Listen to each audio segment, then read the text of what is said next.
30 number, শিশুকে মা থেকে আলাদা করেন না। বাবার বাড়িতে ঝগড়া হয়েছে, দাদার বাড়ির লোকেরা হুমকি দেয়, বেশি ফাইজলামি করলে সন্তানের মুখ কিন্তু দেখবা না। বাবা কি হুমকি দিল, মা 10 মাস 10 দিন রাখছে উনি, আর হেরে হুমকি দেয় তোমার সন্তান থেকে আলাদা করে দেবো। আপনি স্মরণ করলো না এই কথাটা বলতো?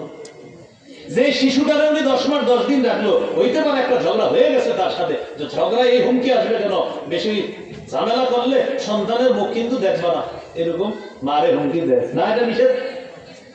তিরমিজির হাদিস 1566 নম্বর হাদিস, রাসূলুল্লাহ সাল্লাল্লাহু আলাইহি সাল্লাম বলেন, মান ফাররাকা বাইনা ওয়ালিদাতিন ওয়া ওয়ালাদিহা ফাররাকা আল্লাহু বাইনাহু ওয়া বাইনা আহিব্বাতিহি ইয়াউমাল কিয়ামাহ। যে ব্যক্তি মাকে আর তার শিশুকে আলাদা করে, শিশুকে যে তার মা থেকে আলাদা করে, ওই ব্যক্তিকে আর তার আপনজনদেরকে কিয়ামতের ময়দানে আল্লাহ আলাদা করে দিবে। বলি নাউজুবিল্লাহ। কত নাম্বার গেল? 30। 31 নাম্বার, এই মাহফিলে যারা আছেন আপনারাই শুনুন মন দিয়ে। শিশু কোনো মজলিসে তার অভিভাবকের সাথে বসা, হঠাৎ পিছন দিয়ে আপনি আসছেন, আইসা কি করলেন, শিশু সরাই দিলেন, যা শর্ত, আপনি ওখানে বসলেন। নবীজি বলেন এটা নিষেধ। শিশুকে আর তার অভিভাবককে আলাদা করে তুমি মাঝখানে বসো না, জায়গা পাইলে বসো, না পাইলে তুমি পিছনে দাঁড়ায় থাকো, শিশুরই সরায় না। রাসূলুল্লাহ সাল্লাল্লাহু আলাইহি সাল্লাম বলেন, লা ইয়াজলিসু রাজুলু বাইনা রাজুলি ওয়া বাইনা ইবনিহি। শিশুর বাবা আর শিশুর মাঝে আলাদা করে তুমি মাঝখানে বসবা না। এই কত নম্বর হলো? 31 নম্বর। 32 নম্বর, শিশুকে ধমক না দেওয়া। কি ধমক না দেওয়া বলেন তো? ধমক না দেওয়া। সহিহ বুখারীর বর্ণনা 6038 নম্বর হাদিস, আনাস রাদিয়াল্লাহু তাআলা আনহু বলেন, খাদামতু রাসূলুল্লাহ সাল্লাল্লাহু আলাইহি ওয়াসাল্লাম 10 সিনিনা। আমি 10 বছর নবীর খেদমত করেছি। মা ক্বালালি উফিন ওয়ালা লিমা সানাতা ওয়ালা আল্লাহ সানাতা। নবী কখনো বলে নাই এটা কেন করেছো, এটা কেন করনি। নবী কখনো ধমক দেয় নাই, কখনো বলে নাই।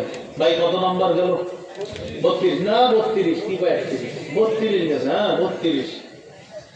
33 নাম্বার, শিশুকে ছোটবেলা থেকে ভদ্রতা শিখায় দেওয়া, মানুষের ব্যাপারে ওর ভিতরে যেন প্রতারণা না আসে, এটা শিখানো। আবু দাউদের হাদিস, তিরমিজিরও হাদিস, 2678 নম্বর হাদিস। এই হাদিসের মধ্যে আছে, আনাস রাদিয়াল্লাহু তাআলা আনহু বলেন, নবী আমাকে বলছে, আনাস ইন কাদারতা আন তুসবিহা ওয়া তুমসিয়া ওয়া লাইসা ফি কলবিকা গিশুন লি আহাদিন ফাকাল।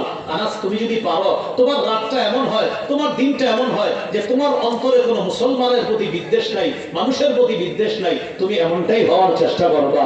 আনাস তোমার ভিতরে কারো প্রতি খারাপ বিদ্বেষ রাখবা না, যদি এমনটা করতে পারো, এটা যদি করতে পারো, আমার সুন্নাহ জিন্দা করলা, আর আমার সুন্নাহ যদি জিন্দা করতে পারো, জান্নাতে ওই ব্যক্তি আমার সাথে থাকবে। কত গেল? 33। 34 নম্বর, শিশুর জন্য দোয়া করা। বলেন শিশুর জন্য কি করা? দোয়া করা। সহিহ বুখারী 6344 নম্বর হাদিস।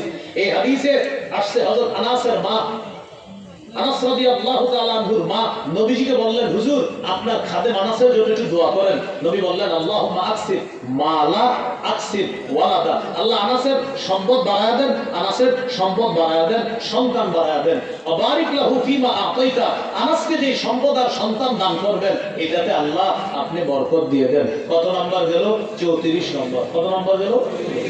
এই 34টা হলো শিশুর শৈশব থেকে মোটামুটি অধিকার। আরো বাকি আছে 30টা। 34-এ আর 30-এ কত হয়? 64টা। বাকি 30টা আপনারা আমার সংকলনটা যাদের কাছে আছে পড়ে নেবেন ইনশাআল্লাহ। বাকি 30টা শেষ করা ওটাই সম্ভব হবে না, শেষ হবে না। 34টা মোটামুটি শৈশবের অধিকার। এইভাবে তাদের জন্য আমরা দোয়া করব, তাদের বিরুদ্ধে বদদোয়া না করা। আল্লাহ আমাদের সকলকে যে 34টা অধিকার বলা হলো, যতটুকু মনে রাখতে পারেন, মা স্বামী যারা আছেন, স্বামী স্ত্রী যতটুকু মনে রাখতে পারেন, অতটুকু মনে রেখে ওই আলোকে শিশুকে সভ্য একজন আদর্শ মানুষ হিসাবে যেন গড়ে তুলতে পারি। আল্লাহ তৌফিক দান।